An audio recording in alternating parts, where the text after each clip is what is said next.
Всем здравствуйте, меня зовут Марина Диденко, я стилист, а также являюсь членом украинского бизнес-сообщества, которое помогает нашим людям, украинцам, обосноваться в других странах ввиду сложившейся ситуации максимально безопасно и комфортно, и как можно более эффективно.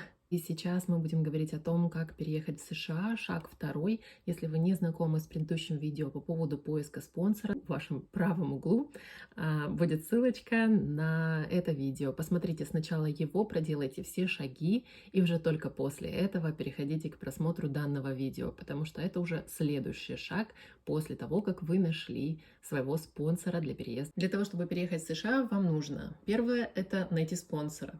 Второе, сам спонсор заполнит в USCIS, на USCIS сайте, заполнить форму I-134.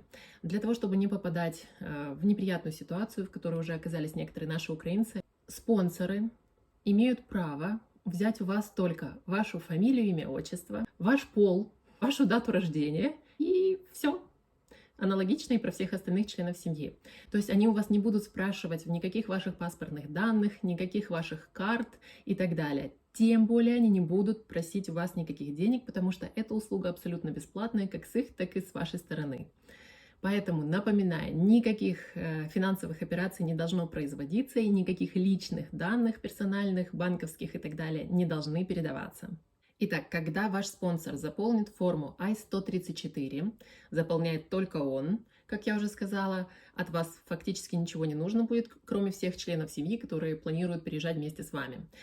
Скажу, что достаточно, чтобы был только один украинец, и все остальные, соответственно, будут к нему подвязаны.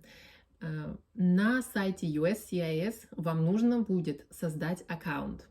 Для этого здесь под описанием этого видео есть самая первая ссылка, это ссылка на USCIS.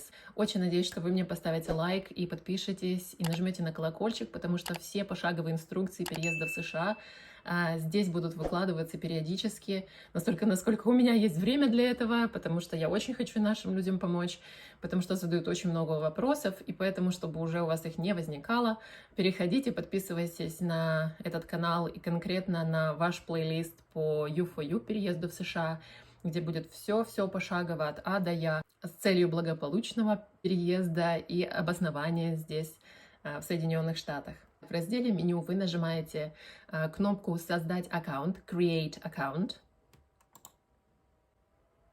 На открывшейся странице Sign Up вы вводите свою почту электронную. Должна быть рабочая почта, потому что на нее будут приходить все уведомления и результаты получения ваших виз и так далее, разрешений на въезд и прочих паролей и всего остального, связанного с США. Вам нужно будет ввести также второй раз свою же почту для того, чтобы подтвердить и не было никаких ошибок. Не копируйте, пусть лучше сама система проверит, что вы все правильно написали. И нажать кнопочку Sign Up. Далее, для подтверждения вашего аккаунта вам нужно будет перейти в вашу почту. В разделе «Входящие» будет написано My Account. Вы переходите по ссылочке в этом письме, она обозначена голубеньким цветом, попадаете уже в свой аккаунт, и перед вами условия пользования USCIS. Пожалуйста, прочитайте хотя бы основное, о чем здесь говорится, чтобы вы имели общее представление. Нажимаем в самом-самом низу I agree, я согласен. USCIS для входа в ваш аккаунт требует двухфакторную аутентификацию, поэтому вам нужно будет снова перейти в вашу почту. My account USCIS пришлет вам этот код, выбрать его, скопировать и вставить в поле верификационного кода на сайте USCIS. Submit – подтвердить. Опасаются взломов и так далее, поэтому я рекомендую вам на открывшейся страничке сохранить бэкап-код куда-нибудь в PDF-файле себе на компьютер или на телефон, так, чтобы вы смогли в случае чего его обнаружить, если такая необходимость наступит. И после этого вам нужно будет нажать на голубую кнопку Proceed, то есть продвинуться дальше, тем самым позволяя системе войти в ваш аккаунт. Вам далее будет предложено ответить на целых 5 вопросов личного характера для того, чтобы в случае, если система будет взломана, вы смогли ответить на несколько вопросов и восстановить свой аккаунт, не создавая нового, потому что с этим могут быть определенные сложности. Просто одним словом, не делайте никаких пробелов, потому что это тоже может учитываться. Второй вопрос.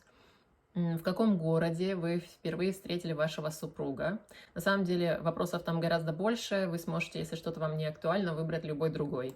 Третий вопрос. Какое имя, название компании вашей первой оплачиваемой работы? Вопрос номер 4. Это какая спортивная игра была первой, в которой вы участвовали? Вопрос номер 5. Каким был первый город, в который вы посетили без ваших родителей? Далее нажимаем Submit и переходим к следующей части. Это какой тип аккаунта вы выбираете. Выбираете первый, потому что вы не представитель органов власти, вы непосредственно человек, который для себя создает этот аккаунт. Поэтому I am an applicant, petitioner or requester. Выбираем самый первый кружочек.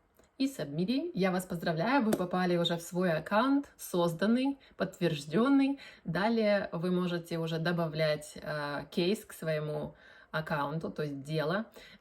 Номер кейса вам должен был прислать спонсор. Это тот номер того самого дела, которое рассматривается для того, чтобы вы прибыли сюда, в США, для получения авторизации, так сказать. Поэтому вы нажимаете на кнопочку Add a case to your account, это самый первый блок, и в поле ниже вводите номер и нажимаете кнопочку Add a case. Все, теперь вы сможете следить за своей информацией прямиком из кабинета по всем абсолютно формам, которые бы заполняли вы или который бы другой на ваш счет. Если же в дальнейшем вы захотите снова войти в свой аккаунт, вам достаточно на ссылку, которая ниже, нажать, перейти и уже в разделе меню выбрать просто Sign In, то есть войти в систему. Регистрироваться второй раз уже не нужно. Вводите свой email и пароль, подтверждаете, и вы можете, если вы делаете это с телефона или с компьютера, вам, скорее всего, высветится сообщение Save Password. Я рекомендую его, конечно же, сохранить, но, чтобы не забывать свои пароли, обязательно выписывайте их где-нибудь на листике, в деловом дневничке или где-нибудь, но так, чтобы вы однозначно смогли найти в случае, если забудете. Далее, аналогичным образом, как и в предыдущий раз, вам нужно будет ввести верификационный код, который будет прислан вам на почту.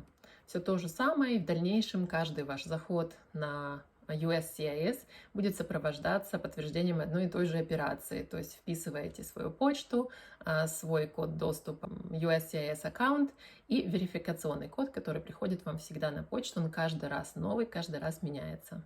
Создавая код доступа для вашего сайта, пожалуйста, пусть там будут и большие, и маленькие буквы, все на английском, проверяйте всегда раскладку, цифры и какие-либо знаки. Этим вы сможете обезопасить себя и свою жизнь, и свои данные. Итак, как вы видите, в разделе Your Cases подвязаны все те формы, которые у вас были, их нынешний статус, на рассмотрение они или уже приобрели какой-то результат. И чего вам дальше ждать, последующие шаги здесь также всегда написаны. Здесь в самом низу, в Case Status, вы сможете увидеть Travel Authorization, то есть подтверждение о том, что вам уже предоставлено разрешение и ваш Alien Number, который вы везде будете использовать здесь в США. Теперь я вас поздравляю, вам остается всего лишь ожидать, когда придет вам уведомление на этот аккаунт USCIS, что вам подтвердили Travel Authorization и вам был выделен Alien Number. Все, следующий шаг номер 3 будет в следующем видео. Спасибо за ваши подписки и лайки, потому что чем больше ваших реакций на эти видео, тем большее количество людей, наших украинцев, смогут посмотреть его, и тем большему количеству мы сможем помочь. С вами была Марина Диденко, стилист, имиджмейкер, управление впечатлением с помощью одежды и по совместительству помощь нашим украинским гражданам. Всего вам наилучшего, ребята!